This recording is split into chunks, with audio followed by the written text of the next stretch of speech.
كتبرتعنا كدقفنا بشم يسوس نصلي لنا سلو كل نجار تمسكن بيسوس سم آمين يسوس قويتاي قويتاس كخبرها بو بقدام ما مش تماهرنا تاقعيد تاكاز بهال أملوخو مش تماهر يسوس قويتاي تتاقع غلها أنا أقل قال يكون كان نقويتاي آمين دو سمع كوم تقويتا بخبره بموسيقى بزيما تملخو تاقعيد كا بارتنا يملخو إنا تماهرنا ديرنا كبرنا أملاخ يخون يسوس كريستوس قويتاي قدمي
دمنم كالفتا ታማኝነው የጠራኝ ጌታ እንደምንም ትከያልፈታ ብርትነው ለምጽን ይመራኛል በድል ጎዳና አሜን ነው ሰማ አሜን መዝሙር ነጅሮክም መዝሙር ናይ ህይወተይ መዝሙር ተመጽኒ God is speaking to me ቃል ተመጽካ God is speaking to you አሜን ነው ሰማ ኢየሱስ ጎይታይ አሜን I'm sorry لما أنت بزوج حسب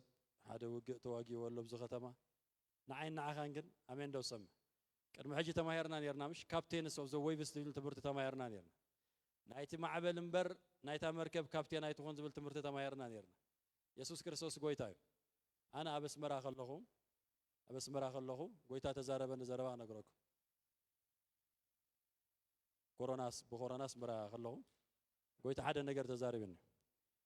كتكيدي خانة إثيوبيا لني الرايلة من قد خاجنا بحري لني إثيوبيا خد كيدي خايلني من قد خاجنا بحري لني يسوع كريستوس قويتاي ليو انتاي تملختي ليو كبير زغنا فتنا الله أوجن أنا خسكرك أمين دو سامة أمين دو سامة كرمي عم تخون دما بزعبة عقل قلتي إن تزارارمنا خلنا جزاي مسكتكو don't be the captain of the ship be the captain of the waves إلني أولوس أسيرومون رومي غوز دو غلو سلستم حلقة نيرمات حدا حلقة سراويت حدا وانا مركب حدا كابتن نايتا مركب زيوم سلستيوم نب أولوس حزم مخدو نيرم أولوس نايت منفساوي كابتنيو ما قدنا بتشنكيو خيت بقوسيلهم سميعمون نيرم دزغونو بسلام منور نيرم يسوع كريستوس قويتاي منفس عملا خلك أسا سخا كابتن ناي منفساو علم يخ آمين زاس واحد مدرسة أسر كايو أب سما يسر يا رك كابتن قويتا خصا هندو إذا أمنكا آمين أمين نو سمع آمين أمين نو سمع لما أنت نمهارو تمرتي ناي كبر لوتي ويدما glorious change metamorpho زبل تمرتي أمين نو سمع metamorphos كبل ናይ ክብሪ ለውጥ እስክበል ናይ ክብሪ ለውጥ እስክበል ለውጢ ማንም ሰብ ፈቲው ከይፈተወ ለውጢ ይልወጥ ከይፈተወ ይዛረበኩም ደሎ ፈቲኻ እትልወጦ ለውጥ ግን ለማዓንቲ ክነግረኩም አሜን ዶ ሰማ ዘለዓለማዊ ዝኾነ ለውጢ ኣብ ህይወትና ክረክብ ኢና ለማዓንቲ አሜን ዶ ሰማ ኢየሱስ ክርስቶስ ጎይታይ ሰብ ባይሁክ ኦር ክሩክ ምልዋጡ ይተርፎኒ ናምነት ቤይብል ማእኸልና ምሽ ቤይብል ማእኸልና ምሽ ሰናይ ያለው ማእኸልና ድሕሪ 10 ዓመት ዳህል ድሕሪ 24 ዓመት ክንደኻ ኮይኑ እዚኣ ክመጽ እዩ ስኻ ድሕሪ 50 ዓመት ሽቢያ ድሕሪ 80 ዓመት ምርኩስ ወይ ከዓ ስፖርት ሰሪዕካ ሓጂ ድልድል ሰባይ ኢየሱስ ጎይታይ ለውጢ ፈቲና ጸሊእና ብግድዩ ሰብ ንጽቡቕ ነገር ይልወጥ እዩ ንሕማቕ ነገርካ ይልወጥ እዩ ክብረና አምላኽ ይኹን ለማዓንቲ ንመሃሮ ትምህርት ሰሚ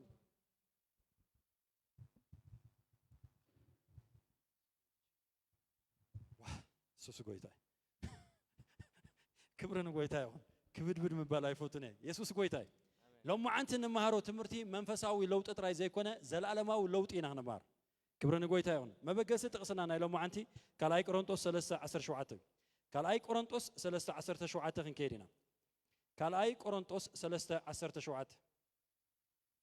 ምክንያቱ እቲ ትክክለኛ ዝኾነ ለውጢ አው ስለ ዘሎ ማለት ኢየሱስ ክርስቶስ ጎይታ አሜን አሜን ካልኣይ ቆሮንጦስ 3:17-18 ከምዚ ኢሉ ናይ እግዚአብሔር ቃል ጎይታስ መንፈስ እዩ ኣብቲ መንፈስ ጎይታ ዘለዎ ኣብኡ ድማ ሓርነት ኣሎ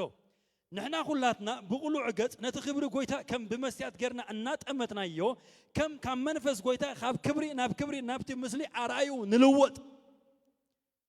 እስክበል ካበይ ናበይ ነቲ ክብሪ ጎይታ ኢየሱስ ክርስቶስ ከም ብመስትያት ገርና እናረአናዮ ካብ ክብሪ ናብ ክብሪ እንታይ ንገብር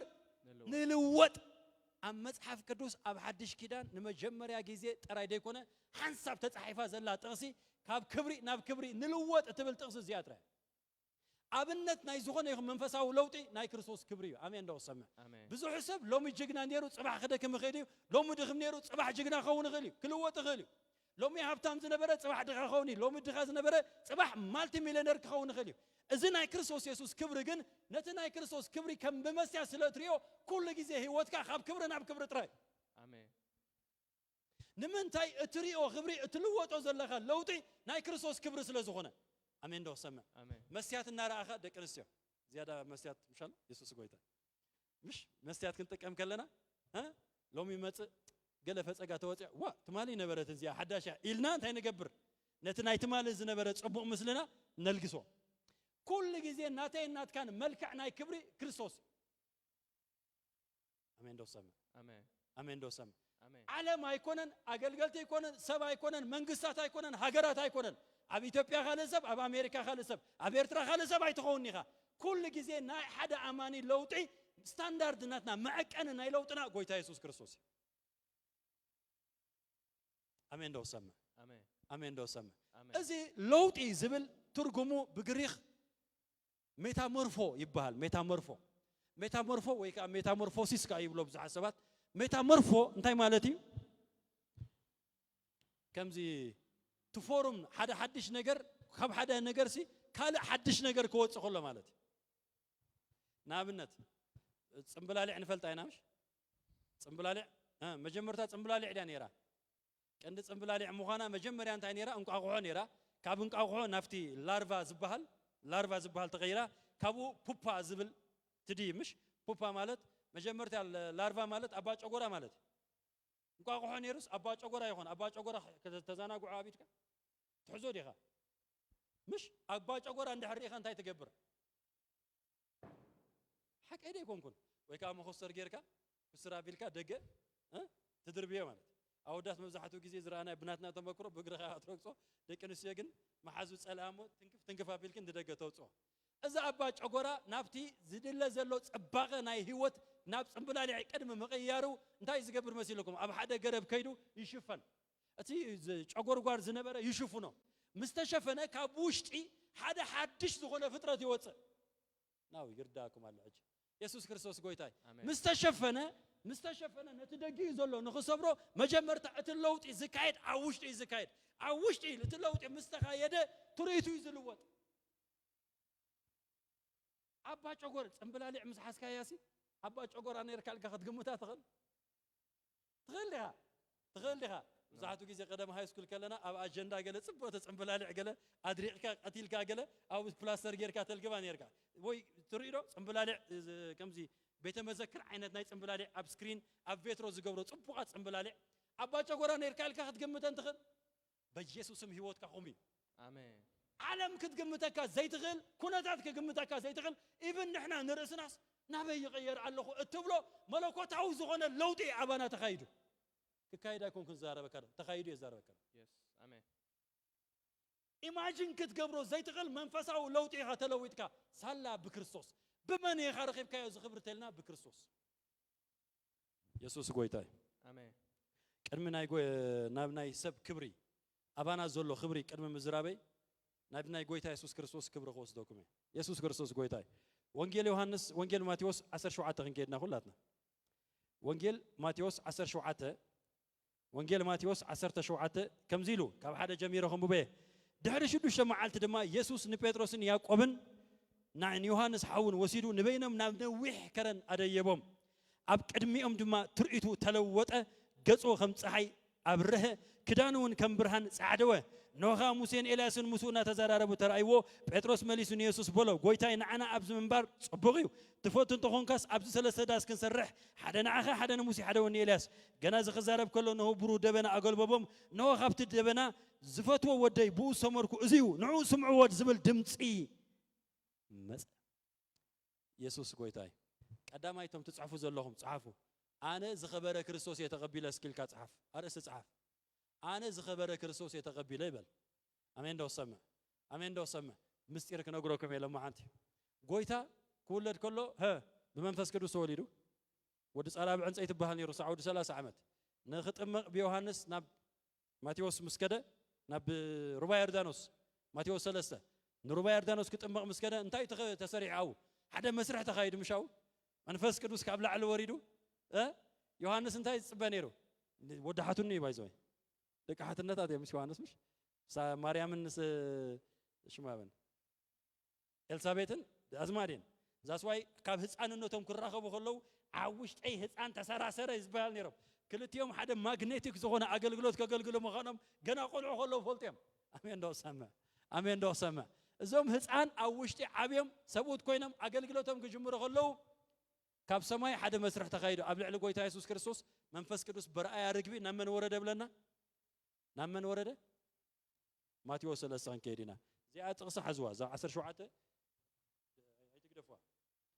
ሳሚ خلای ጴጥሮስ ኣዘለ خلای ጴጥሮስ ሓደ 17 18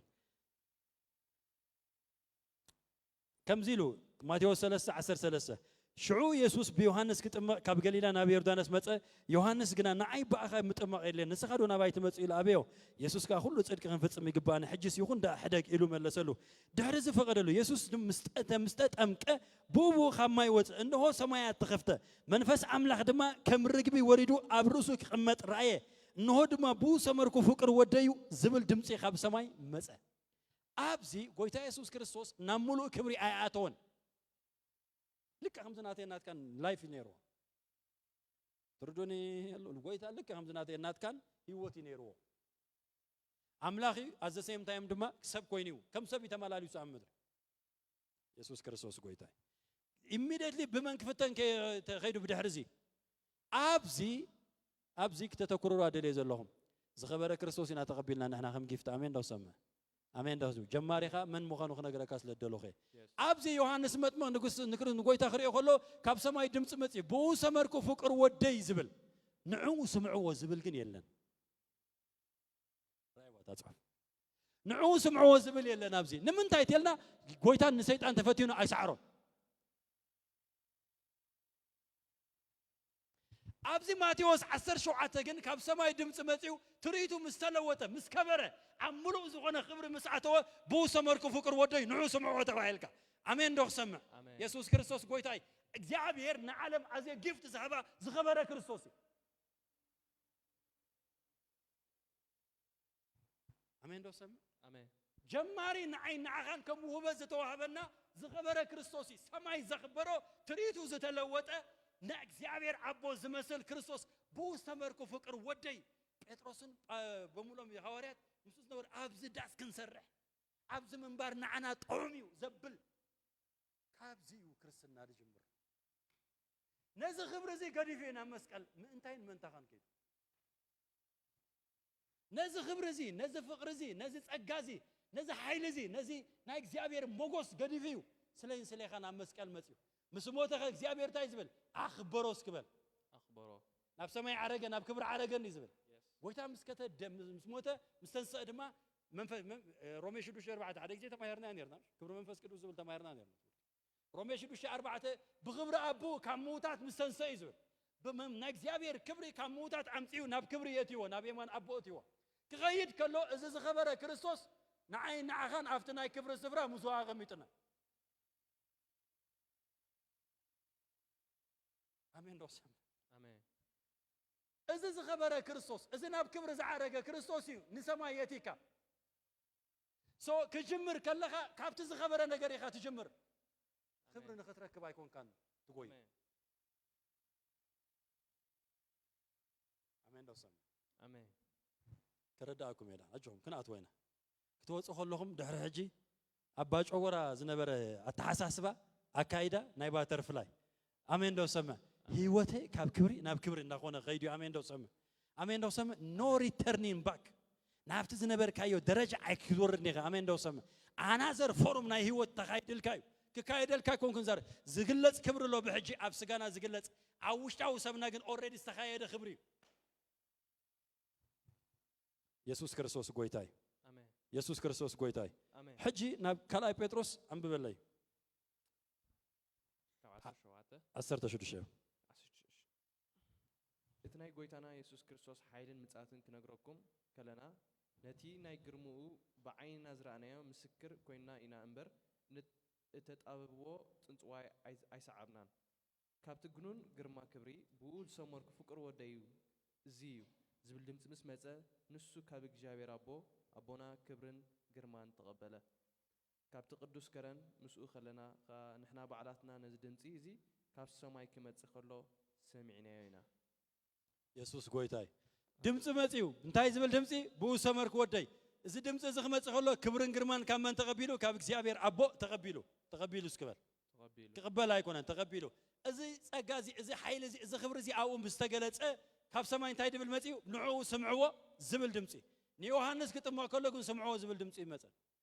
ብኡ ሰመርኩ ፍቅር ወደይ ምክንያቱ ጎይታ ተፈቲኑ ክስዕር ነይርዎ ጎይታ ኮ ናይ በሓቂ ተፈቲኑሽ 4 መዓልቲ 4 ለይቲ ከይበላዕኻ ከይሰተኻ ኢየሱስ ጎይታይ እስኪ ከይተመሳሕካ ዋዕላ በአዲስ አበባ ዳሓን ከይተደረርካኻ ወስኸላ እስኪ ክልተ መዓልቲ ግበር ሰብ ብሂወቱ ከሎ ብልዓየ ይድመፀካ ሓቂ እንደ ሓቂ ደይኩም ኩን ትኸሎ ዲኻ እቲ ኣየራት ናይ አዲስ አበባ ፍልይ ዝበለ ይምሽ ሓቂ ዶ ንሽተይ ተጓዒዝካ ኸድካ እቲ ኢንቫይሮንመንት እዩ እቲ ኣየራት እዩ ጎይታ እኮ 4 መዓልቲ 4 ለይቲ ከይበልዐ ከይሰተየ ሰይጣን ነዚ እምኒ ናብ እንጀራ ለውጦ ክብሎ ከሎ እኮ ከም ዝለውጦ ይፈልጥ እዩ ክእለት ከም ዘለዎ ይፈልጥ እዩ ጸጋ ከም ተቀበለ ይፈልጥ እዩ ክፍተን ከሎ እኮ ዓለምን ክብረታን ክበካ ክብሎ ከሎ እኮ ናይ በሓቂ ፈተና ይፈትፈት አዳም እኮ ስሒት እዩ ብሰይጣን ከም አምላኽ ክትኮኑ ኢኹም ምስ በለ እኮ ክብረት ደሊ እኮ አዳም ወዲቑ እዩ ወዲያው እምበር ጎይታ ክፍተን ከሎ እኮ ኖርማል ፈተና ኣይኮነን ተፈቲኑ ኢስ አብ ኖርማል ስዒርዎ ምስ መጸ አጋንንቲ ኢሚዲየት ለኸላሊዎ ጀሚሮም አሜን ዶሰም እንታ ብዘይ ጊዜው ከተጥፋዕና ደመጽኻ ክብሎ ጀሚሮም ዘይነው ሂም ስዒርዎ ምስ መጸ ኢሚዲየትሊ ሐዋርያት ድማ ጎይታ ኢየሱስ ክርስቶስ ናይ በሓቂ ክብሪ ከፍልጦም ከሎ ነቲ ዝኸበረ ክርስቶስ ንዑዮም ጊፍት ተቀቢሎም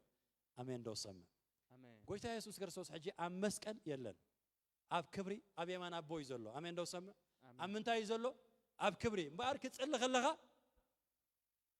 ነቲ ዝኸበረ ክርስቶስ ኢኻ ትጽሊ ክትቀበል ከለኻ ዝኸበረ ክርስቶስ ኢኻ ተቀቢልካ ስም ጎይታ ክትጽውዕ ከለኻ ነቲ ኣብ ክብሪ ዘሎ ኢየሱስ ኢኻ ትጽውዕ ዘለኻ መብዛሕቱ ጊዜ ሃይማኖታዊ ዝኾነ ኣተሓሳስባ መስቀል ጌርና ስለንዓቢ ብዙሕ ጊዜ ቤተ ክርስቲያን ኣብ እምኒ ምስላም ስለ ዝለመድና ጎይታ ኢየሱስ እስቲል ኣብ መስቀል ዘሎ እዩ ዝመስለና ብዙሕ ሰባት ማርያም ደልያስ ኢናቶያ የለን ሕጂ አበይ ዘሎ አበይ ዘሎ ኣብ የማን አምላኽ ኣብ ክብር እስክበል ኣብ የማን አምላኽ ኣብ ክብር እስክበል ኢየሱስ ጎይታይ ግብረ ሐዋርያት ምዕራፍ 9 ገንጽለለይ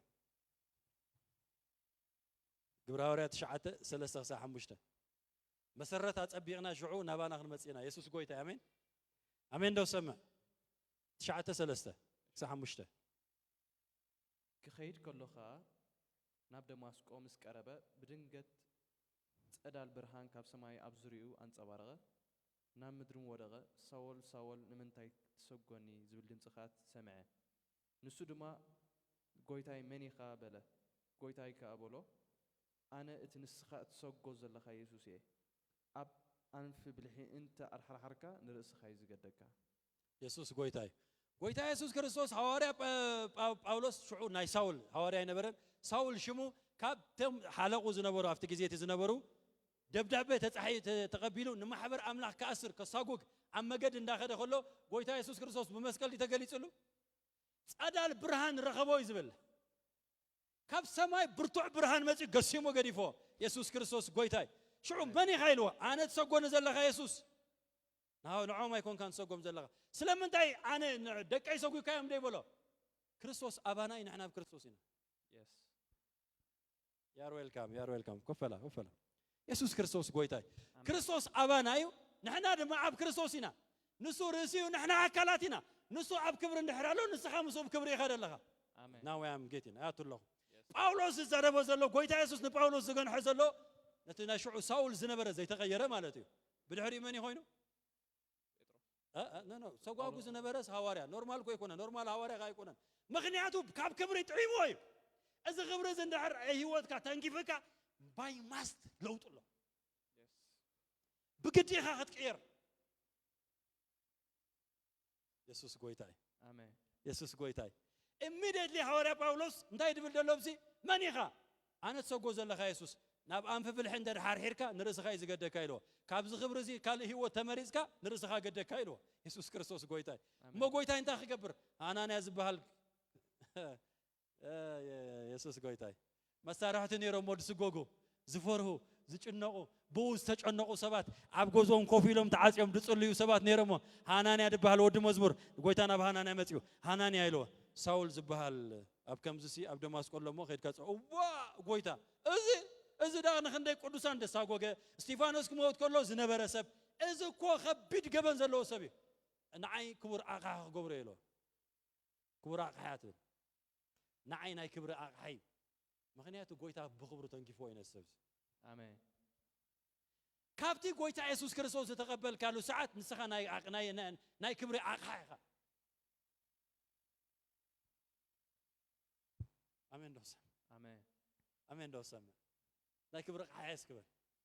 ጳውሎስ እዚ ሰጓጉ ንቤተ ክርስቲያን መከራ ዘምጻላ ሰብ ሐዋርያ ገይሩ ንዓለም ሙሉ ዝጠቅም ሰብ ካብ ገበሮ ክንደይ ንዓይ ንዓኻ አሜን ዶስ አሜን ከመይ ጠቅም ሰብ ስኻ መስይልካ መንግስት ኣምላኽ ኢየሱስ ክርስቶስ ጎይታይ አሜን አሜን ዶስ አሜን አሜን ዶስ እምበኣር ጎይታ ኢየሱስ ክርስቶስ ድሕሪ ሞቱ ና ጳውሎስ ክረኽቦ ከሎ ና ሐዋርያ ጳውሎስ ክረኽቦ ከሎ ብናይ ክብሪ ጸዳል ገይሩ እዩ ረኺብዎ ድሕሪ ሕጂ ብክብሪ እምበር ብመከራ ኣይገለጽን እሱ አሜን ዶስ ጎይታ ኢየሱስ ክርስቶስ ሓንሳ ኣብ ሞይቱ ንሰማይ ደይቢ ኣብ ክብሪ ኣትዩ ድሕሪ ሕጂ ንሱ ብክብሪ እምበር بمكرة أيقلتني أمين ده سمع أمين أبوها خطفلت إخا أمين يسوع قويتاي أمين قدمي نوي حمد تزارب أن دمسي I remember it أما أخلنا جل سبي يستبل الله منفسي كم يجري خردوا إنه قويتا تقول سبات قويتا رسول قال سألكم مصر خف كايس واو أي واحد باخمز مالت باخمزي وختب لغا قدمكم بسماعيت إذن سمعني ريلو إيوب حجينا عين تيرينا خا بدل مهارني لو شو أمين ده سمع يسوع كريستوس قويتاي أتقدماي ناي كريستوس كبري أبي وتنا زجبرو لوتي نحنا داقم مولادناي بورني أجين مخانناي حدش تفترة مخانناي أمين ده سمع أزي أوشت أنا زموته منفسنا أب أدم جمير زموته disconnected زخونة كاب جنة إيدن تسوقه جنة إيدن تاي مالتي نايك زيابير كبري نايك زيابير هلاونت زركبو زنبر سفرة استسوقه سب دي حدش فترة زموته سب بكريستوس يسوس هيوتن منفسهم كوينو تنساين هيوتن كوينو قويتا يسوس آميننا هيوتن قويتا لنا مستقبلنا يو immediately وشعو سبنا حدش فترة كويني وشعو سبكاس كاب كريستوس يتوليدوس نمن يزمسل نكريستوس نا عاويلكم نكريستوس أي سمعهون نكريستوس نمن تاي نكريستوس يمثل كاب كبري سلتولده أمين دو سمع لما أنتي مارتيلون سكاربيلون حزنا خسع وشتهم زياتو أقدفوكم ني لما أنت أمين دو سمع أينو قال خاتكم نقلكم اللهم فتح بال قويتا خقل سألكاي أجوا يسوس كريستوس قويتاي رومي تشعته جنس إلى ليسامي كد كم رومي شمونت تشعته شمونت عسران تشعته شمونت عسران تشعته كساعة ثلاثة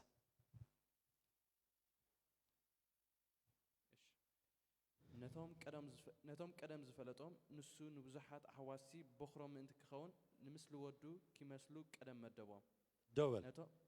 نتوم قدم زفلتهم مالت نتوم بكريستوس يسوع زتمدبوا السبات بكريستوس يسوع زفلتهم بكريستوس مستقبلك እግዚአብሔር شعي زفلتك قدم نمن كمسلو مدبهم نمسل ودو خمسلو اي سمعون عاو بسكبل عاو يا جوها تزارب جوها امنت كان مسمعي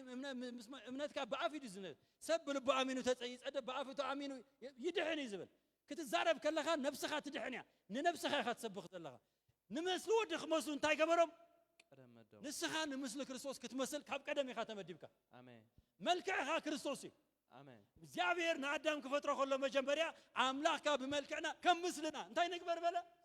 አታታታታ ሰብ ንግበር በለ ክጅምር ከሎ ዘፍጥረት ሓደ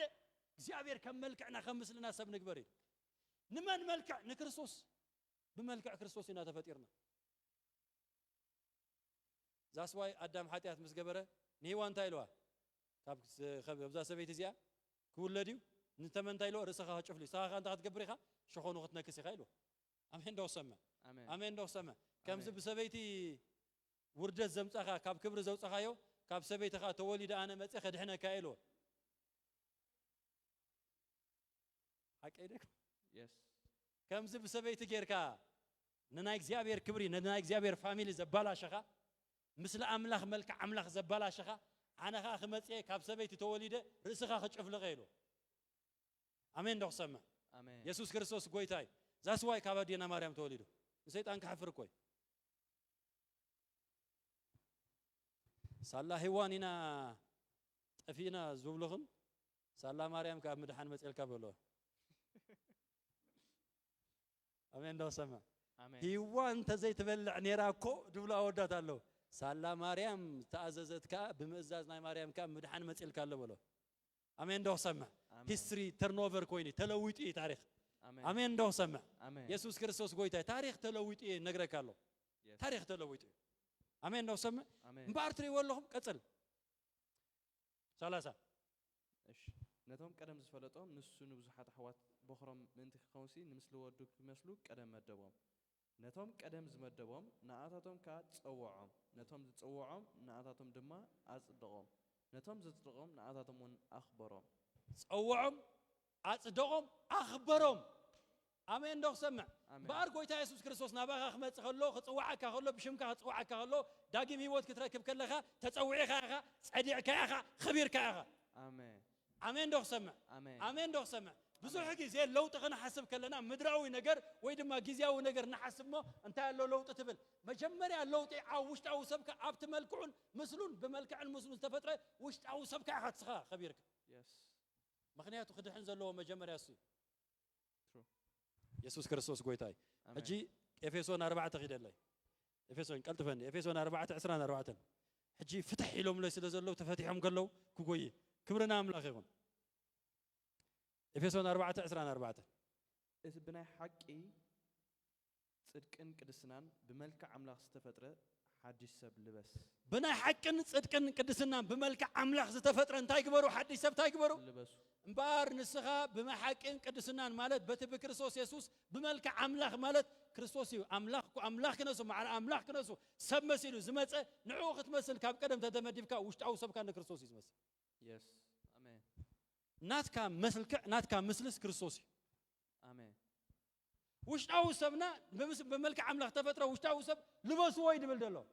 ካብ ውሽጢ ኦልሬዲ እቲ መስርሕ እቲ ናይ ለውጥ መስርሕ ተኻይዱ እዩ ማለት እዩ ጎይታ ክትቀበል ከለኻ ሓደ ካብ ብክርስቶስ ተሎ ንሱ ሓድሽ ፍጥረት እዩ እቲ ናይ ኣረጊት እንታይ ገይሩ ቀደም ሓሊፉ ብሉይ ነገር ሓሊፍ እዩ ናይ ክርስቶስ ዝኾን ካላ ሰዓት ሓድሽ ፍጥረት ኢኻ ንስኻ አሜን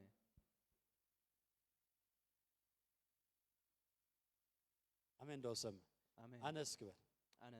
ናይ ክርስቶስ ስለ ዝኾንኩ ናይ ክርስቶስ ሓድሽ ፍጥረት እየ እስክበል ሓድሽ ፍጥረት ጸዲቐ ጸዲቀ ተጸዊዐ ተጸውዐ ከቢረ እየ እስክበል ከቢረ አሜን ኢየሱስ ክርስቶስ ጎይታ እዩ እምበኣር ለውጢ ድጅምር ኣብ ክርስቶስ እዩ ክርስቶስ ክትምቕያር ካበድልዮ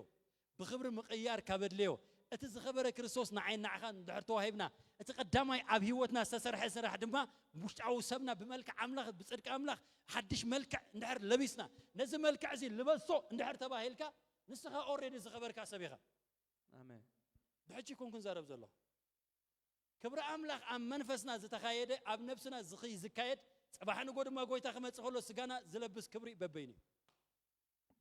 ብዙሕ ግዜ ስጋና ብዝሪኦ ክብሪ ኢና ንሓስብ ነወይ ነብስና ብትልወጦ ለውጢ ኢና ንሓስብ ኩሉ ግዜ ለውጢ ክበሃል ከሎ ኦልሬዲ ንሕና ካልእ ፍጥረት ኮይንና ኢና ሓደሽቲ ፍጥረት ንመን ድመስሉ ንክርስቶስ ዝመስሉ ኣሜን ዶ ሰማ ኣሜን ዶ ሰማ አሜን ንስኻስ ውሽጣዊ ሰብካስ ንክርስቶስ እዩ ዝመስል ዛስ ዋይ ገላትያ 5 ክዛረብ ከሎ እቲ ፍረ መንፈስ ግና ናይ ውሽጥና ፍረ እኳ እዩ ፍቕሪ ሓጎስ ዕርቂ ዓቕሊ ለውሃት እምነት ህድኣት ያኽለን እምበል ነዚ ሕጊ እዚ ዝፃረሮ የለን ኢልካ ኣሜን ዶ ሰማ አሜን ሕጊ መንፈስ ህይወት ኣባኻ ተኻይድ እዩ አሜን ኣንደር ግሬስ ዝብል ትምህርቲ ትሕቲ ጸጋ ዝብል ትምህርቲ ቀረባ ግዜ ክንሪኢና ይዳሎ ኣለኹ ጎይታ መዓዝ ከም ዘፍቅደላ ይፈልጥነ ግን ኣም ፕሬይን ኢየሱስ ክርስቶስ ጎይታ እዩ ጎይታ ዝሃበና ኢና ንመሃር ዘለና ሕጂ ኩሉ ግዜ ኣብ ህይወትካ ከም ሓድሽ ኪዳን ከም ናይ ሓድሽ ኪዳን ሰብ ብክርስቶስ ኢየሱስ ሓድሽ ፍጥረት ዝኾንካ ዝኸበርካ ዝጸደቕካ ዝተቐደስካ ምሕረት ዝተገበረልካ ምዃንካ ጥራይ ደይኮነ ምስ ክርስቶስ ኣብ የማን ኣምላኽ ተቐሚጥካ ከም ዘለኻ ኩሉ ግዜ ክትሓስቦ ዘለካ ኣፅዋር እዚ እዩ ለውጢ ዝመጽእ ነቲ ሓቂ ምፍላጥካ እዩ ሓቂ መን እዩ ጎይታ ኢየሱስ እዩ ናይ ጎይታ ኢየሱስ ክርስቶስ ክብሪ ምርዳእ ማለት ንስኻ ክትልወጦ ዘለካ ወይ ክትመስሎ ዘለካ ኣካይዳኻ ኣተሓሳስባኻ ባህርያትካ ኩሉ እንትናኻ እዩ ዝልውጡ ኢየሱስ ጎይታ እዩ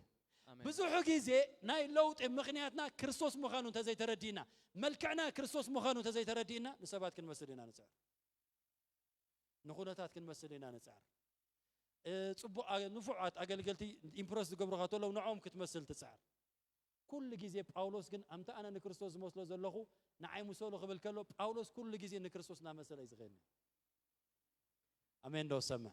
ንዓይ ስክበል ንዓይ ስክበል ናይ ለውጠይ ምኽንያት ጎይታ ኢየሱስ ክርስቶስ ይስክበል ኩሉ ግዜ ከም ክርስቲያናት ከም ናይ ሓድሽ ኪዳን ሰባት ክንሓስቦ ዘለና ነገር ውሽጣዊ ሰብና ከም ተለወጥና ክንርዳእ ክነስተውዕል ይግባአና ብዙሕ ግዜ ክብሪ ኣምላኽ እግዚኣብሔር ሓደ መዓልቲ ክብሩ ክገልጽ ኣብ ምድርና ካበይ ማምጽሞ ኣይፈልጥና ሓድሽ ኪዳን ትንቢት ናይ ክብሪ የለን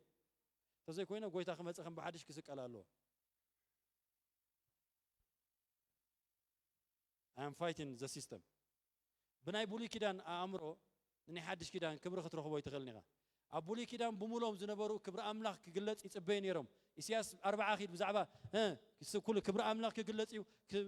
ምድሓን ኩሉ ስጋኻ ሓቢሩ ምድሓን ኣምላኽ ክርኢ ኢሉ ብዛዕባ ክርስቶስ እዩ ዝንበ ነይሩ ካብቲ ጎይታ ኢየሱስ ክርስቶስ ዝመጸሉ ግን ስሞን ዝበሃል ሉቃስ ሓደ ዘሎ እቲ ናይ ኣምላኽ ሰብ እንታይ ኢሉ ንጎይታ ምስ ሓቆፎ እዚ ንህዝብኻ እስራኤል ክብረት ንህዛ ብርሃን ዝኾነ ምድሓንካ ዓይንተይ ካብ ረኣያ ደጊም ንባሪኻ እንታይ ግበረኒ ዓፋንወኒ ጎይታ ምስ መጸ ክብሪ ኣምላኽ ኣብ ምድሪ ተገሊጹ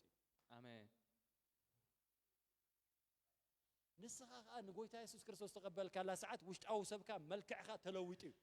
ኣሜን ኣሜን ዶ ኣሜን ኣሜን ዶ ሰምዕ ኣሜን ተለዊጥካ ኢኻ ካልእ ሰብ ኢኻ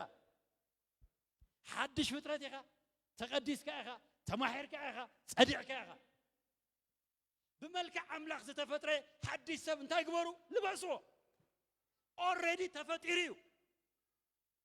ብሕጂ ኮነን ክመጽእ ንስኻ ኩሉ ግዜ ንባይዞ ወይ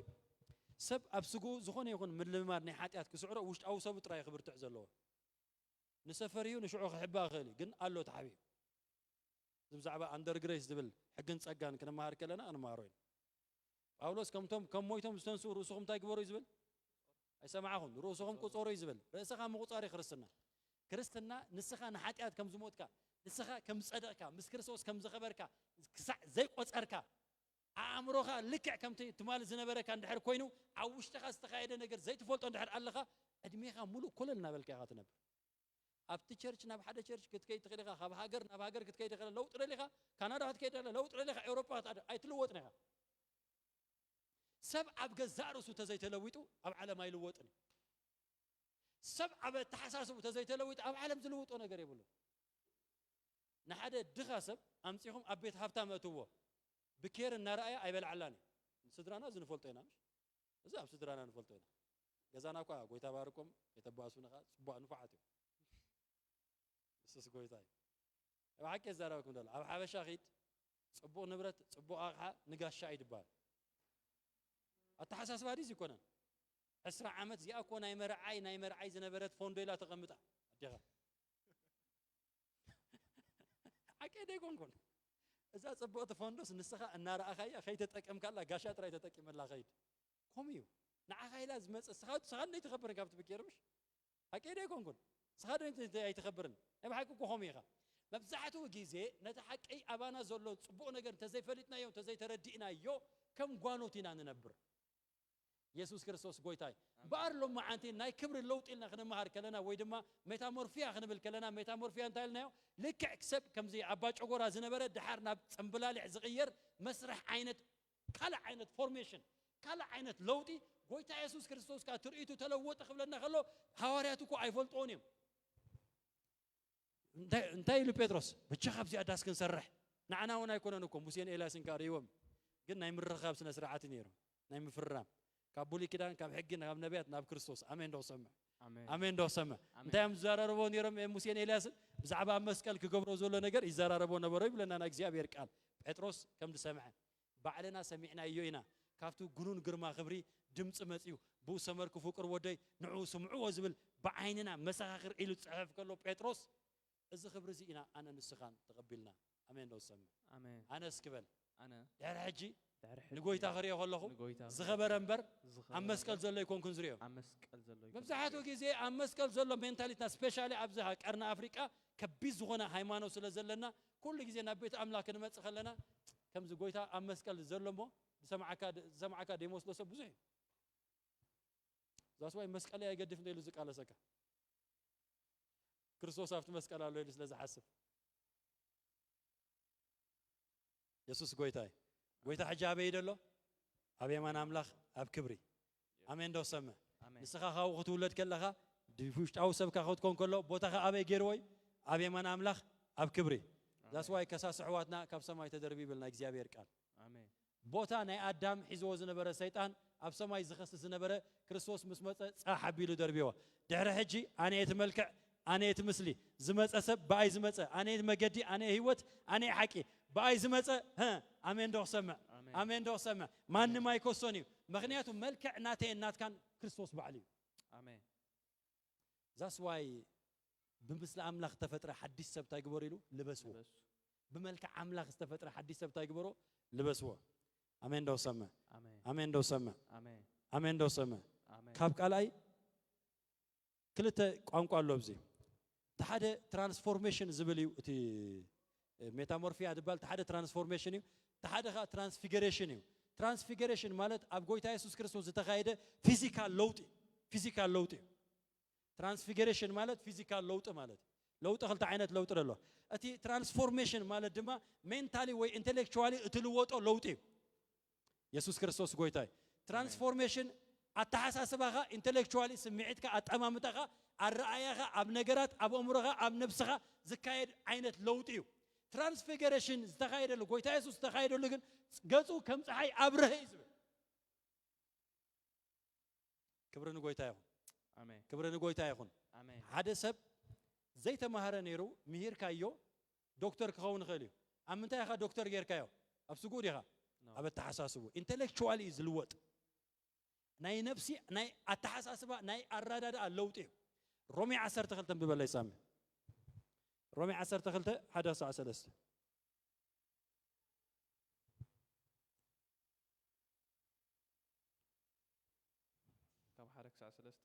رومي 12:1-3 እምበኣርሲ ኣሕዋተይ ንስጋኹም ህያውን ቅዱስን ኣምላኽ ባህ ዘብል መስዋእቲ ጌርኩም ከተቕርብዎ ብምሕረት ኣምላኽ እምሕደኩም ኣለኹ። እዚ ማለት እቲ ናይ ኣእምሮ መንፈሳዊ ኣገልግሎት እዩ። እቲ ንሰናይን ባህ ዘብልን ሙሉእ ፍቓድ ኣምላኽ እንታይ ምዃኑ ምእንቲ ክትምርምሩ ብምሕዳስ ሓሳብኩም ተለወጡ እምበር ነዚ ዓለም እዚኣ ኣይትምሰልዋ። ኢየሱስ ጎይታይ ከምቲ እንታይ ይብል ኣሎ በቃ ብምሕዳስ ሓሳብኩም እንታይ ገብሩ ስጋኻ ህያውን ቅዱስን ንኣምላኽ ባህ ዘብል መስዋእቲ ጌርካ ከተቕርቦ ቅድሚ ስጋኻ ምልዋጡ ነፍስኻ እንታይ ትኹን ናይ ኣእምሮ ኣገልግሎትኩም ኣተሓሳስባኹም ተለወጡ። እዚ ዓይነት ለውጢ ትራንስፎርሜሽን ለውጢ ናይ ኢንቴሌክቹዋል ለውጢ ኢየሱስ ክርስቶስ ጎይታይ ማንም ሰብ ነፍሱ ኣተሓሳስቡ ክልወጥ ኮይኑ ኣብ መንፈሱ ኣብ ውሽጣዊ ሰቡ ዝተኻየደሉ ጽቡቕ ነገር እግዚአብሔር ዘኽበሮ ክብሪ ኣብ መንፈስና መልክዕ ናይ ውሽጣዊ ሰብና ባህርያት ናይ ውሽጣዊ ሰብና ከይተረዳእና ናይ ነፍሲ ሰብ ክትልወጥ ኣይትኽእልን። ኢትስ ኢምፖሲብል የዛረበኩም ኣሎ። ኣሜን ኢየሱስ ጎይታይ ኣሜን። ዛስዋይ ጎይታ ኢየሱስ ክርስቶስ ኒቆዲሞስ ዝበሃል ሰብኣይ ብለይቲ ምስ መጾ ጎይታ ኢልዎ ንስኻ እኮ መምህር ኢኻ ምስ በሎስ ካብ ላዕሊ እንተዘይተወሊድካስ መንግስቲ ኣምላኽ ኣይትሪኣን ኢኻ ኢልዎ። ኢየሱስ ጎይታይ ሞ ከም ብሓድሽ ተመሊሶ ዶ ኣብ ከብዲ ደይ ገለ ኢልዎ ኣንታ መምህር እስራኤል እንዲኻ መምህር ከለስኻ ነዚ ኣይትፈልጥን ኢልዎ። ምክንያቱ ብዛዕባ ሓድሽ ፍጥረት ንሶም ኣይርድኦምን። ሓድሽ ፍጥረት ትምህርቲ ሒዝዎ ዝመፀ ጎይታ ኢየሱስ ኣሜን ዶ ሰምዕ ካብ ላዕሊ ክትውለድ ብግዲ ኢልዎ እምበኣር ኣነ ንስኻን ካብ ላዕሊ ስለተወለድና ንመንግስቲ ኣምላኽ ንሪአና መንግስቲ ኣምላኽ ካብ መን እዩ መንፈስ ቅዱስ ኣሜን ዶ ሰምዕ መንግስቲ ኣምላኽ መንፈስ ቅዱስ ጽድቅን ሰላምን እዩ ዝብል መንፈስ ቅዱስ ናብ ህይወትና ጎይታ ምስ ተቐበልና መንፈስ ቅዱስ ናባና ምስ መፀ ውሽጣዊ ሰብና ሓድሽ ፍጥረት ምስ ገበሮ እቲ ውሽጣዊ ሰብና መልክዑ ንክርስቶስ እዩ ዝመስል። ኣሜን ሕጂ ኣነ ክሪአካ ከለኹስ ብክርስቶስ ስለ ዝሪአካስ ንዓስ ፐርፌክት ሰብ ኮንካ ኢኻ ትረኣየኒ ንዓይ። ኣሜን ዶ ሰምዕ ምክንያቱ ጎይታ ኢየሱስ ክርስቶስ እግዚአብሔር ኣቦ ንዓና ክሪአና ከሎ ብክርስቶስ እዩ ዝሪአና። ኣሜን ዶ ሰምዕ ኣሜን ዶ ሰምዕ ከም ናይ ብሉይ ኪዳን ኣገልግሎት ነይሩ ተትኸውን ጳውሎስ ንሃዋርያት ክሰጎም ከሎ ምድሪ ኣፋ ከፊታ መዋሓጠቶም ነይሩ ኣይኮነ እንዴ ንሙሴ ተዛረቦ ዘረባ ዝተቆጥዕዎ ሰባት ምድሪ ከፊታ ይዋሓጠቶም እንዴ እግዚአብሔር ሓዊ ወፂ ኣይበልዖም እንዴ ከም ናይ ብሉይ ኪዳን ነይሩ ተዝኾን ብናይ ሓድሽ ኪዳን ግን ብክርስቶስ ገይሩ ንዓለም ስለ ዝረአያ ንጳውሎስ ምሕረት ረኺቡ ፈውስ ረኺቡ ጥራይ ኣይኮነን ዓኻ ክብሪ ኢኻ ኢልዎታ። ኣሜን ከም ናይ ብሉይ ኪዳን ነይሩ ተትኸውን ከቢድ ዝኾነ መቕፃዕቲ ምረኸበ ነይሩ ኣይኮነ እንድዩ ከም ናይ ሓድሽ ኪዳን ግን እግዚአብሔር ንዓለም ብክርስቶስ ሓንሳብ ተዓሪቕዋይ ስለ ዝተዓረቐ ዛስዋይ እዚ ዘመን እዚ ናይ ምሕረት ዘመን ናይ ጸጋ ዘመን ናይ ክብሪ ዘመን ኢልና ንውጅ ኢየሱስ ክርስቶስ ጎይታ እዩ። ኩሉ ግዜ እግዚአብሔር ንዓይ ንዓኻን ክሪአኸና ከሎ ብክርስቶስ እዩ። ጎይታ ንዓይ ንዓኻን ክሪአና ከሎኻ በቲ ውሽጣዊ ሰብካ እዩ ዝሪአካ። ኣሜን እዚ እኮ ሓድሽ ፍጥረት እዩ። እዚ እኮ ስሙ ዝተጻሕፈ እዩ። እዚ እኮ ብደመይ ዋጋ ዝኸፈልክሉ እዩ። እዚ እኮ ቤተ መቅደስ ናተይ እኮ እዩ። እዚ እኮ ናተይ ውሉድ እኮ እዩ። እዚ እኮ ኣገልጋሊ ናተይ እኮ ኢሉ እዩ ዝሪአካ። ኣሜን ዶ ሰምዕ ኢየሱስ ክርስቶስ ጎይታ እዩ። ኣባኻትኩም ብርቱዕ ሰብ ይርኢ ኣለኹ ኣነ ኣሜን ዶ ሰምዕ ኢየሱስ ክርስቶስ ጎይታ እዩ። ኢየሱስ ክርስቶስ ጎይታ እዩ። ሳልሳይ ለውጢ ናይ ስጋና ለውጢ እዩ። ሳልሳይ ለውጢ ናይ ስጋና ለውጢ እዩ። ስጋና መዓዝ እዩ ብክብሪ ዝነብር መዓዝ እዩ ዝልወጥ ለውጢ ንምሃር ስለ ዘለና መልእኽቲ ያ መወዳእታ ክሕልፈ ኣሜን ዶ ሰምዕ ኣብ ስጋና ዝካየድ ለውጢ ክነግረኩም እየ። ቀዳማይ ቆሮንቶስ 15 ካብ 50 መጀመርያ ፊልጵ 3:17 ንብበለይ ኣራይ ንስኻ ፊልጵ ንብበለይ ሞ ኣና ቀዳማይ ቆሮንቶስ ከነብበ ኢየሱስ ክርስቶስ ጎይታ ኣሜን። ፊልጵ 3:17 ስጋ ፊልጵ 3:17 ንብበለይ ኣና ቀዳማይ ቆሮንቶስ 15 ከነብበ ቀጽል ሳሚ እሺ ኣሕዋተይ ንዓይ ምሰሉ ከምቲ ንሕና ኣርኣያ ዝኾንናኩም ካብቶም ከምኡ ኢሎም ዝመላለሱ ኣስተብህሉ ውረድ ከምቲ ብዛዕባኦም ብዙሕ ሳዕ ዝበልኩኹም ሕጂ እውን እናዕበኹኹም እብል ኣለኹ። ብዙሓሲ ጸላእቲ መስቀል ክርስቶስ ኮይኖም ክመላለሱ እዮም። መወዳእቶም ጥፋኣት እዩ፣ ኣምላኾም ከብዶም እዩ፣ ክብረቶም እውን ኣብ ነብሮም እዩ፣ ሓሳቦም ድማ ናይ ምድሪ እዩ። ንሕና ግና ሃገርና ኣብ ሰማያት እያ፣ ካብኣ እውን መድሓኒ ንሱ ጎይታና ኢየሱስ ክርስቶስ ንጽብቕ ኣለና ንሱ በቲ ንኹሉ ክመልከሉ ዝኽእል ሓይሊ ነቲ ክቡር ስጋኡ ምእንቲ ክመስል ነዚ ናይ ሕሱር ስጋ ክልውጦ እዩ ነዚ ናይ ውርደት ስጋና ስጋ ክልውጦ እዩ ነቲ ክቡር ስጉ ምእንታን ክመስል በቲ ንኹሉ ክመልከሉ ዝከኣሎ ሓይሊ ነዚ ናይ ውርደት ስጋና እንታ ክገብሮይ ክልውጦይ ኢየሱስ ጎይታይ አንቶይ ለውጢ ናይ ወዲ ሰብ ኔጋቲቭ አሉታዊ ለውጥ ዝበሃል እርጋኒ ከአርግ ዝደለ ሰብ አሎዲ በሓደ መዓልቲ ተአርግ ዲያ it takes time ቀስ እንዳበልካ ከይተረዳእካ ኢኻ ትልውጥ እምበኣር ጎይታ ኢየሱስ ክርስቶስ ዘይብስብስ ዘለዓለማዊ ስጋ ንስጋና ክልብስ ብክብሪ ክመጽእ እዩ አሜን ንስጋና ኢሉ ዝመጽእ እምበር ንመንፈስና ኢሉ ይኮነ ዝመጽእ መንፈስና ኦልሬዲ አይልወጥን እዩ ኦልሬዲ ምስ ክርስቶስ ኢየሱስ አቦታ አቲኻ ኢኻ ኸቢርካ ኢኻ ተቀዲስካ ኢኻ ጸዲቅካ ኢኻ አይትልወጥን ኢኻ እዚ ናይ ስጋና ነገር ግን ነፍስና እንታይ ኢልና አንቶይ ትራንስፎርሜሽን ዝካየድ ኣብ ስጋና ናይ ኢንተሌክቹዋል አተሓሳስባና ይልውጥ ብምንታይ ብምልዋጥ ሰናይ ሙሉእ ባህ ዘብል ፍቃድ አምላኽ እንታይ ምዃኑ እንዳተለወጥና እንዳተረዳእና እንከይድ ከለና ብናይ አእምሮና ምሕዳስ ንሕደስ አእምሮና ይሕደስ እዩ መንፈስና ሓድሽ ፍጥረት ይውለድ እዩ ሓድሽ ፍጥረት ይዝኾን ስጋና ግን ይልወጥ እዩ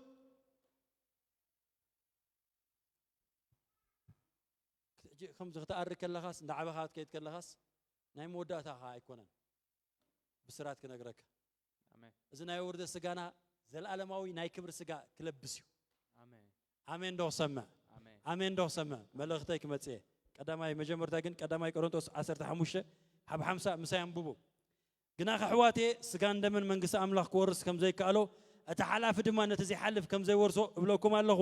እነሆ ምስጢር እነግረኩም ኣለኹ ኩላትና ክንልወጥ እምበር ኩላትና ኣይክንድቅስን ኢና ብሓንሳብ ብቅጽበት ዓይኒ በቲ ናይ ድሕሪ ኩሉ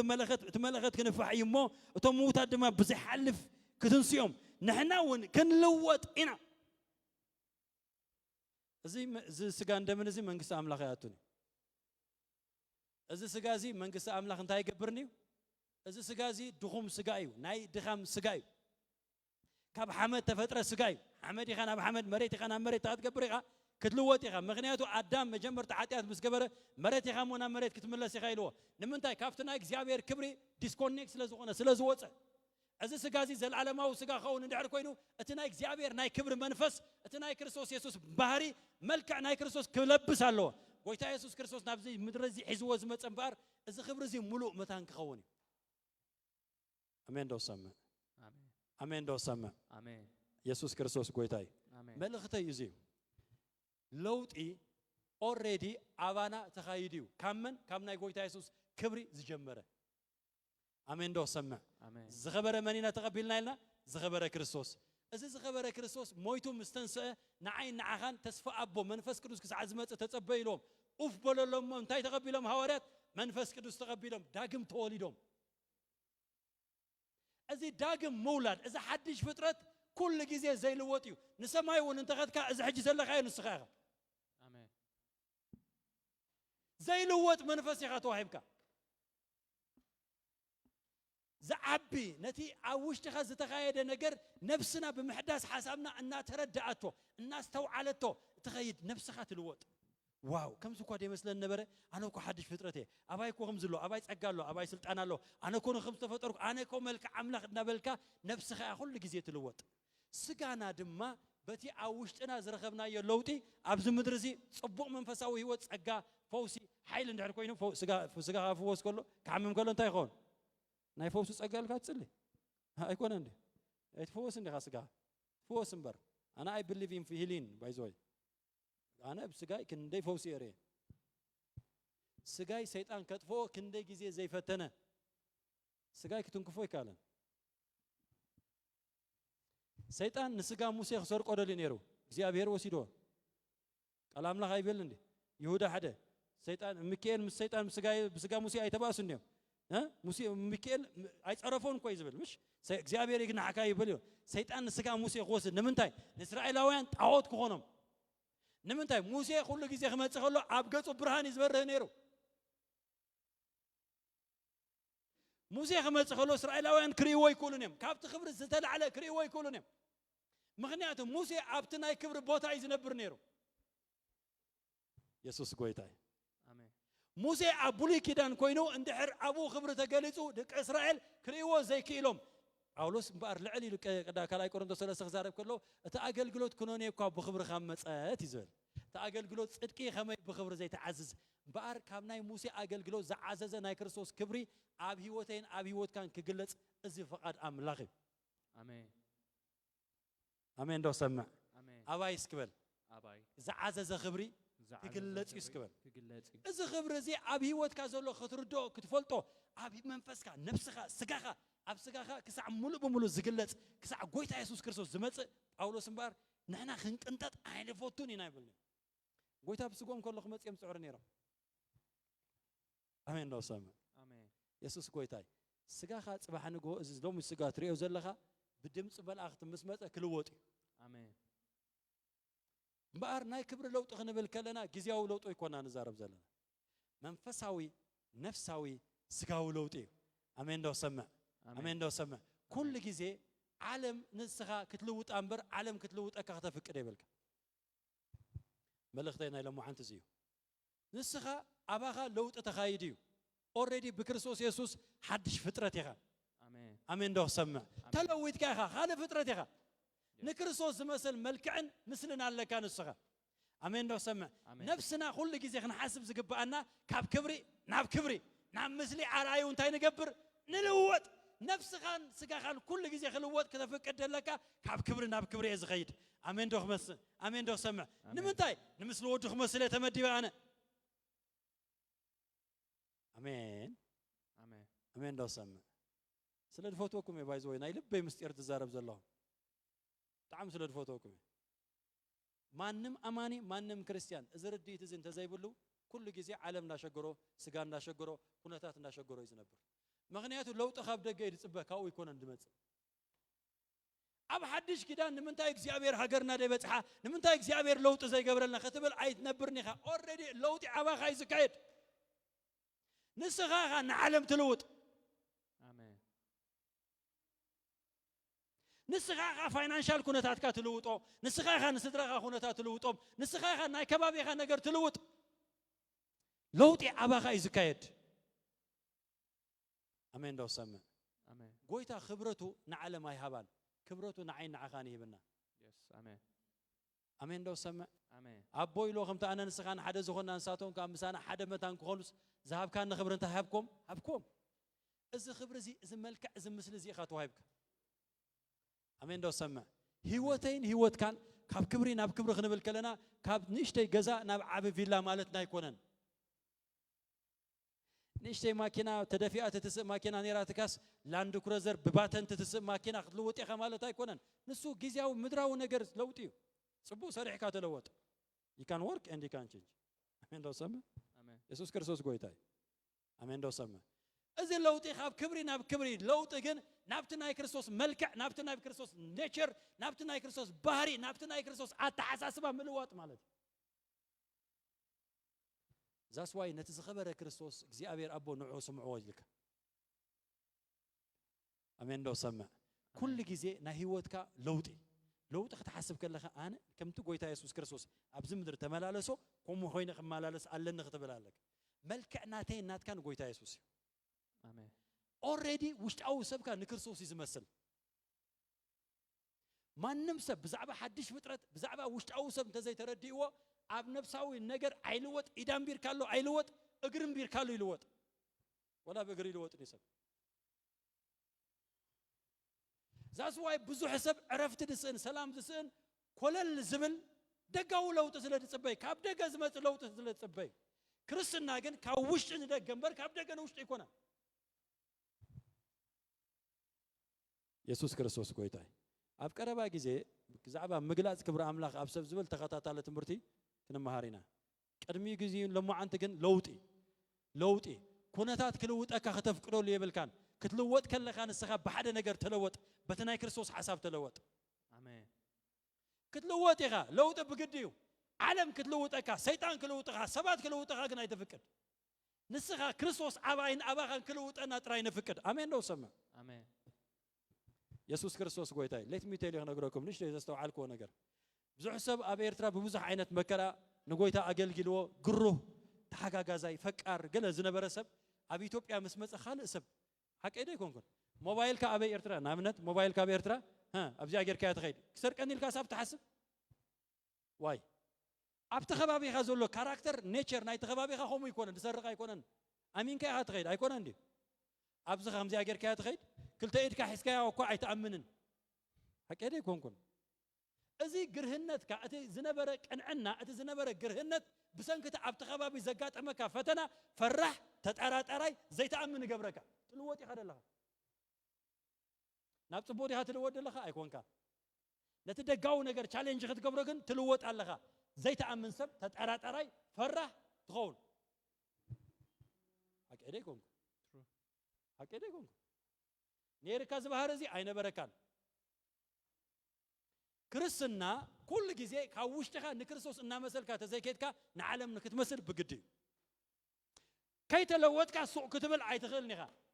ክትልወጥ ኢኻ ክትልወጥ ከለኻ ግን በኢየሱስም ናብ ክብሪ ተለወጥ አሜን ምልዋጥካ ኣይተርፈካን እዩ ወይ ንክርስቶስ መሲልካ ኢኻ ትኸይድ ወይ ንዓለም መሲልካ ኢኻ ትኸይድ ሓቀይደ ንልወጥ ኢና ደለና ክብለኩም ኢለ ሽግር መፅእ ናምነት مش زتمال سلسة معلت 4 معلتي أبا أديس أبا أنت يلا فتنا الله مش أكيد يكون زينا سمع كندا يسبق زخو في لله شرش زمت زنا اللي هو تقويد الله فرح دهول تتعرات عراي يخون الله تورشر جبرنا الله نلو دلنا لوتي تمالي هذا سب هذا جزيس program بتاع جاليليس بتاع من دبي زول الله خيلني تمالكن ولا يتأثر إلك ساب إرتراسي برنامج تكبرني إركايله تيدا تلويت كحجيله أسربيت كيف رحكا أبسالون أبكشنا كامش نتقايا يركا أفتاجزا حنت نفتح حنت جزا نتقايا يركا كون نقويتها تدليون يركا مو قويتها خاب بمولو لبخا مكرا خيف رحكا بمولو لبخا تدليو سلزنا بركا أب كل دايمنشنكا ጸጋይ ይበዝሐልካ ፍቅረ አምላክ ይነድድ ጸጋታት ይገለጽ ፍልጠት ይበዝሐልካ ዝነበርካ ሕጂ what happen ዘመን ክልውጠካ ከተፍቅዶ ሌብልካ ንስኻ ለውጦ ነው ዘመንክ ኢየሱስ ክርስቶስ ጎይታይ ንሽተ ተዛሪበ 10 ደቂቃ ሃቡኒ ሶሪ አሙሽን 10 ኩዳ ሐሲበን የረግል 20 ኮይናላ 10 ሚኒትስ ሃቡኒ እስራኤላውያን በጊዜ ዮሴፍ ናብ ግብጽ ካቱ ከለው ግብጻውያን እንታይ እንዳገበሩ ተቀቢሎም ናጣቆዑ حكيد يكونكم انت هوينا ما تقعهم لهم فتح شجر يسيف ترخيبهم مكرا زي لو توسب يسوع كريستوس قويتا شجر زي لو توسب ترخيبو يسيف ابز خدو خيدو امون نعملاخو دوزبل انا ابقر املاخي حاتيات ايغبرني لوا سبيتن تقربوا له وغو ابسر بيتاتو بوس امين دوخ سمع ابز خدو خيدو نيغزيابير زغلغل سب زي لوط علامو زي درب سب ترخيبو حكيد يكونكم يسيف تلويتو هو سدرو لويتو هوت ግብጻውያን ለውጥ خباخ يجمر አብቲ ስድራኻ ኺድ ስኻ ተለወጥ ስድራኻ ለውጥ ስኻ ኺድ ተለወጥ ጎረባብትኻ ለውጥ ስኻ ኺድ ተለወጥ ሀገርካ ለውጥ ስኻ ተዘይለውጥ ካብ ምድሪ ተለወጥ አባና ይጀምር ሽግር መጽዮም ፈተና መጽዮም መከራ መጽዮም 400 ዓመት ምስ ገበሩ ኣብ ግብጽ ረሲዖም ተስፎም ግብጻውያን ኩታና ኾንሎም ጀሚሮም ምክንያቱ በሙሉ ዳይሜንሽን ህዝቢ በኢኮኖሚ በሁሉ ነገር ኮንትሮል ከገብሮ ጀሚሮም ንግብጽ ኢሚዲየትሊ ታገረም ዚአቶም ባሮት ንግበሮም ይሉ ተንኮለኛ ግብጽ መጽዩ እግዚአብሔር ይኻ ሂቦት ልብ ምክንያቱ እግዚአብሔር ንዘላለም ከውጾም አለው ካብ ግብጽ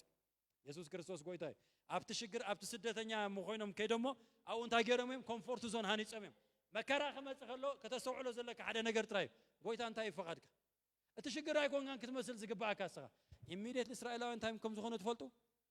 አእምሮም ባሮት فتحت شجر زنبروسي باروت بحسر كجزو بشجر تخجزو جميرة زي أبير هيبوم زلوا تسفاكو معارن سبعنا توحز مدري زي أبير شعون إسرائيل وين كوس أمتيو 400 عمت أغيلو مش نبرهم 400 عمت يلون يرو دك هزبوها 400 عمت أبجب سواين كونيم كأنهم أنا جن كقص عميلهم 400 عمت مسكدك زي أبير سبسينو أمره كله بارع خونه أمره كله تلويتو تسفوز رسعة كيدانو زرسعة ناي بوتاتو حلم زرسعة ناي እግዚአብሔር ኪዳን زرسعة سب كوينو እግዚአብሔር ከውጾም ተደለየ ወላ ሓደ ሰብሲኑ immediately شو ሓደ ነገር ገይሩ መንፈስ ቅዱስ ተማኻኺሮም ማለት ስለዚህ ኣብ ቤት ንጉስ ዝዓብስ ሓደ ቆልዓን ይወለድ ተባሂሉ ኢየሱስ ጎይታ አሜን ዶ ሰማ ሙሴ ተወሊዶ ስድሩ ጽቡቕ ህፃን ምዃኑ ምስራዮም ትእዛዝ ንጉስ ከይፈርሁ በእምነት አይገበረቶ ይሉ ሓብኣቶ በእምነት ዝዓቢ አሜን ዶ ሰማ ሓደ ነገር አሜን አዲኑ ሙሴ እኮ she is the most powerful ሰበይቲ ever አንስቲ ደቀን እናደርበያሲ ወደይ አይመውትን ይላል አሜን ዶ ሰማ ናተይ ነገር አይመውትን ይላል ናትካ ነገር አይመውትን አሜን እንብኽ ትብል ኣለካ ኩነታት ከይለውጠካ ነገራት ከይለውጠካ ናተይ ነገር አይልወጥን እዩ ናተይ ነገር አይመውትን እዩ ካብየ ከካና ኾነ ጽባሕ ንጎ ንበረኸት ክኸውን እዩ አሜን አሜን አሜን ዶ ሰማ ኩሉ ቆልዓ ክመውት ከሎ ኣወዳ ዘበለ ናብ ክድርብዮ ከለው ነቢት ከዓ ነራቶ ሓፍቱ ሚርያም ብጣዕሚ ዝፈትዋ ሚርያም ባይዞይ ሚርያም ሓፍቲ ሙሴ ብጣዕሚ ዝፈትዋ ኮኔክሽን ተምጽእ ሰበ ከተራኸበካ ከላ ምስና ንጉስ ያተራኸበካ አሜን ዶ ሰማ አሜን ዶ ሰማ አሜን ዶ ሰማ አዲ በቅጥራን ገራ ለቢጣቶ ነዚ ህፃን እዚ ደጋው ነገር ከይረኽቦ ክፉ ነገር ከይረኽቦ ሸፊናቶ መንፈሳዊ ነገር ናይ ዝወድሲ መጻይ ጽቡቕ ሽዑ ፕሮፌት ባይዞይ ሚርያም ነቢት ይዝብላ መጽሐፍ ቅዱስ ነቢት ሚርያም ካ ኮበሮ ጌራ መዝሙር ዘመረት ይዝብል ነቢት ይዝብላ ሓደ ነገር ያ ሙሴ ዛሰብ ዚያ ብቆልዓኸላ ስምዒላታ ትሕልዎ ትካና ኾኖ ነዚ ቆልዓ ኮንታ ትገብሮ ነራ ትሕልዎ ትካና ኾኖ ህይወትካ ሓልዎ ህይወትካ ተኻና ኾኖ ኣተሓሳስባኻ ሓልዎ ኣተሓሳስባኻ ተኻና ኾኖ ጽባሕ ንጎ ናይ ክብሪ ሰብ ኢኻስ አሜን ሎሚ ዘይሓለኻዮ ነገር ጽባሕ ንጎ ጽቡቕ ነገር ኣይጸብቕ ሎሚ ዘይተኻናኸንካዮ ባህርያትካ ጽባሕ ንጎ ጽቡቕ ነገር ካብ ካልእ ሰበት ካባኻ ጽቡቕ ነገር ኣይጽበን ኢኻ ግደፎ ናይ ሰብ ሓወይ ዲሓገዘኒ ዓሞይ ዲ ንስኻ ንርስኻ ክትሕግዝ ተዘይክኢልካ መን ክሕግዘካ ንዓ ሓቀይ ድዩ ንስኻ መንፈሳዊ ህይወትካ ክትከናኸን ጽባሕ ንጎ መጻየይ ከምዚዩ ጽባሕ ንጎ ኣነ ነገረይ ካብ ክብሪ ናብ ክብሪ ዝኸይድ ኢልካ ሎሚ መንፈሳዊ ህይወትካ ባህርያትካ ኣተሓሳስባኻ ኣካይዳኻ ክትከናኸን ተዘይክኢልካ ጽባሕ ንጎ ምን ክከናኸነካ ንዓ ሎሚ ተኸናኸንካዮ ህፃን ዓብይ ጎቢዙ ጽባሕ ንጎ ንዓኻ ንበረኸት ክኸውን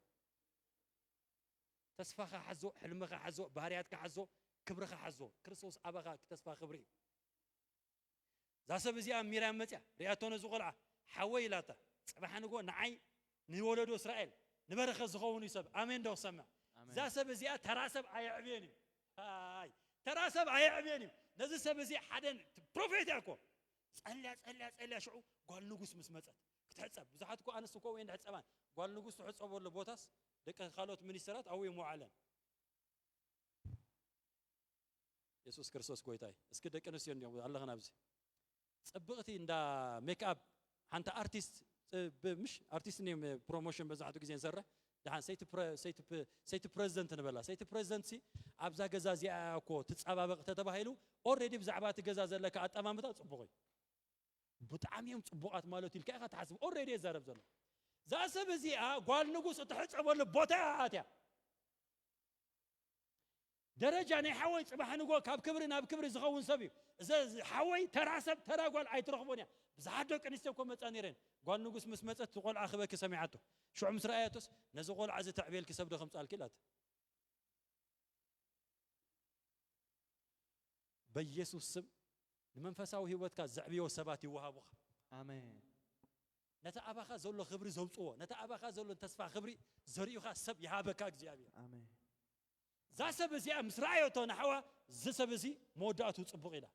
ኣሜን ዶ ሰመ ዕብራውያን 11 ትእዛዝ ንጉስ ከይፈርሁ በእምነት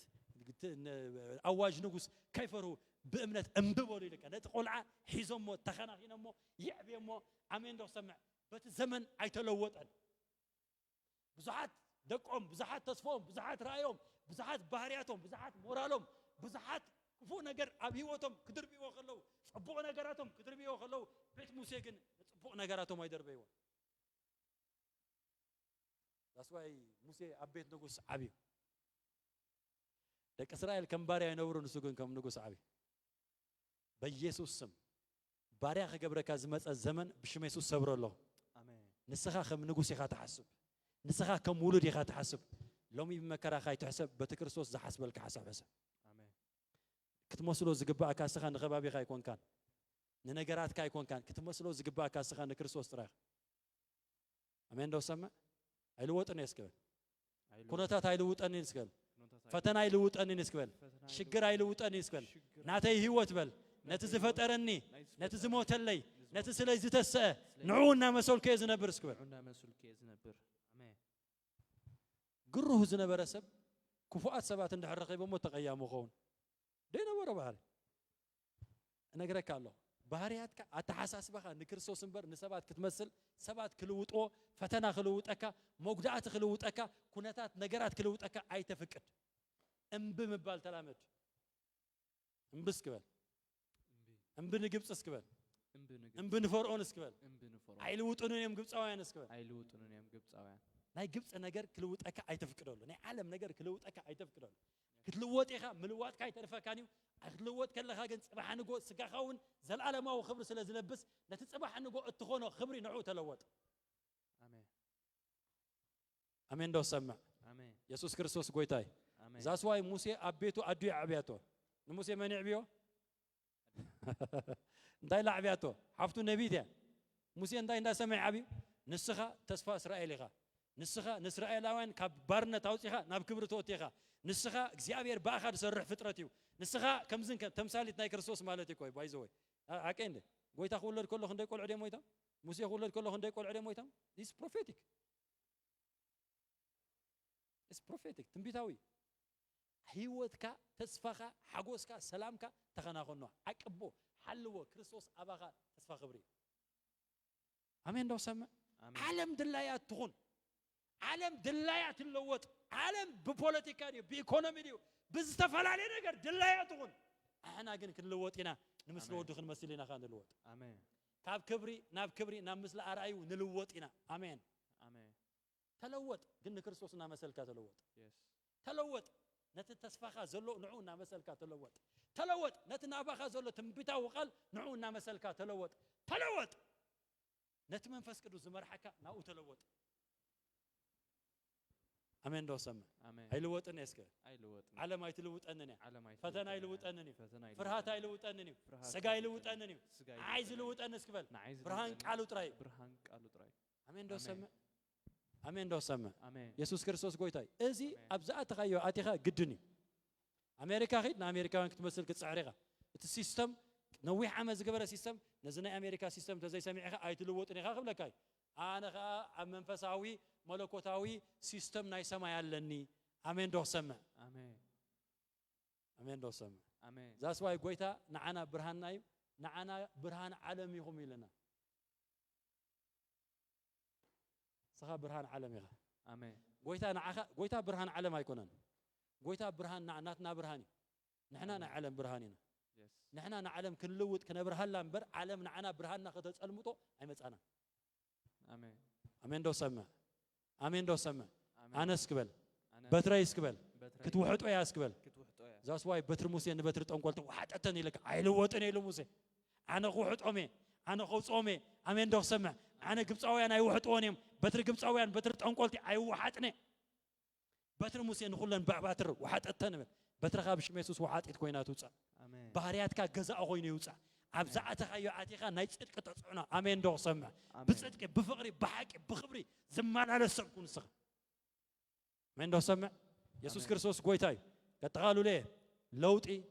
ኦልሬዲ ብክርስቶስ ጎይታ ተለዊጡ እዩ ዝተለወጠ ዝኸበረ ክርስቶስ ኢና ውበት ተዋሂብና አተሓሳስባና ብዛዕባ ክርስቶስ ኩሉ ግዜ ዛስዋይ ጎይታ ክብርኻ አርኤን ንበሎ ክብርኻ ኣባይ ግለጽ በሎ ጎይታውን እኮ ከምኡ ኢሉ ይጸልምሽ ወንጌል ዮሐንስ 17 ወአቦይ ክብረይ ክርእዩ ኣብቲ ኣነ ዘለኹ ኣብኡ ሙሳይ ክህልዎ ጽልለኹ ኢልክ ኣብ ክብሪ ኣምላክ ክብሪ ክርስቶስ ክትርኢኻ መጺኻ ስኻ ክብረይ ክርእዩ ኣብቲ ኣነ ዘለኹ ኣብኡ ክህልዎ ድሕሪ ቁርብ ግዜ ፖዚሽናል ግሎሪ ዝብል ቦታ ትምህርቲ ክንማር ኢና አሜን ኢየሱስ ክርስቶስ ጎይታይ ኢየሱስ ጎይታይ አሜን ኩሉ ግዜ ጎይታ እኳ ክብሪ ኣምላክ ክርኢ ክብሪ ክርስቶስ ክትርኢ ክብሩ ክንርኢ እንድሕር ጸልዩ ወንጌል ዮሐንስ 17 ኸይድኩም አንብቦ ይኹም ለማ ጎይታ እኳ ክብሩ ኣብኡ ዘሎ ክብሪ ክንርኢ እንድሕር ጸልዩ ምስኡ ክንከውን ኣብቲ ንሱ ዘለዎ ክንከውን እንድሕር ጸልዩ ጎይታ ካብ ኣፍቀደልካስ መን ኢኻ ኣይምልከተካን እዩ ዝብለካ ጎይታ ካብ ጸለየልካ ይዛር ከይ ገና ከይ ሓተትካዮ ናቱ ናቱ ቪዥን ኣባኻ ክብሪ ጥራይ ኣሜን ዶ ሰምዕ ኣሜን ኢየሱስ ክርስቶስ ጎይታይ ተሲና ክንጸልይና ንጎይታ ክንባርኾ ኢና ሎማዓንቲ ወዲና ኣለና ትምህርትና ክርስቶስ ኣባይን ኣባኻን ተስፋ ክብሪ እዩ ክንልወጥ ኢና ግን ንክርስቶስና መሰልና ኢና ንኸይድ ኣሜን ዶ ሰምዕ እስከ ኣብ ዘለኹሞ ክንጸልይና ኣብ ዘለኹሞ ክንጸልይና ሃሌሉያ እዳውኩም ኣልዒልኩም እስኪ ጎይታ በልዎ